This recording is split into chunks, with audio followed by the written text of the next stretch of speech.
Well, in terms of giving up, I don't really see that as an option. I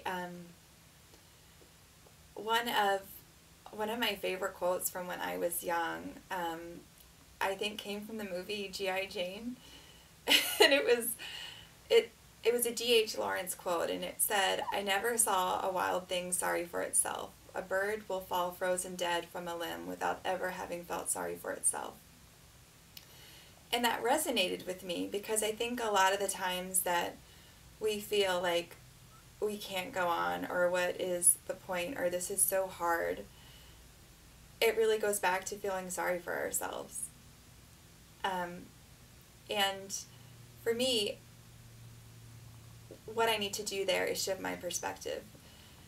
And I realize there are certain things I remind myself of, and one is how lucky I was just to be born in this country.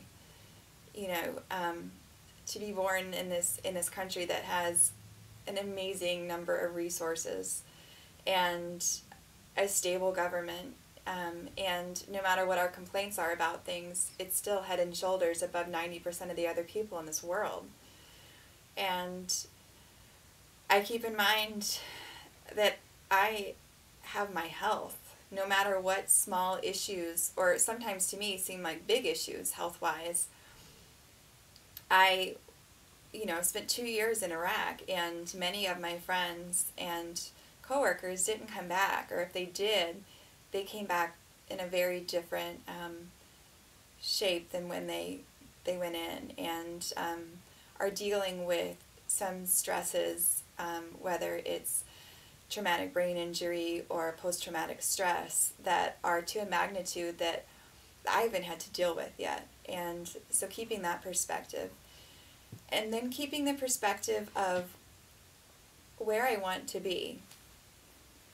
My vision for myself is not someone who feels sorry for themselves and gives up. And I really think it goes back to reconnecting with that vision. What do you want for your life? And what I want for my life is to be somebody who is whole and creative and well connected to the people who are important around me and the people who I have strong relationships with, and to cultivate that and to do something meaningful. And so I find oftentimes when I'm struggling and when I'm wondering what the point is, I have to really reconnect with that vision. And I check too to see, well, how have I been taking care of myself lately?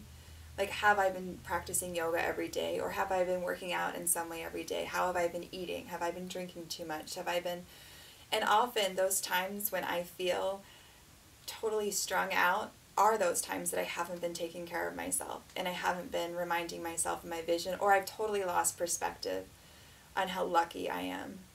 And so that kind of gives me an explanation, like, oh, that's why I'm feeling this way. Like, that's why things are so hard today. And, like, okay, well, that's what caused it. So you need to take really great care of yourself now. And you need to shift your perspective and remember these things that are important to you and where you want to be. And oftentimes, 9.9 times out of 10, that pulls me out of it. And going back to the whole concept of begin again, like each day, starting a new day and keeping it in the short term and not looking out at the big challenges we face or the things that are long term, but looking at it from a day to day, an hour to hour, staying present with, this is where I am right now, and I'm totally okay with that. Well, you sure have inspired me.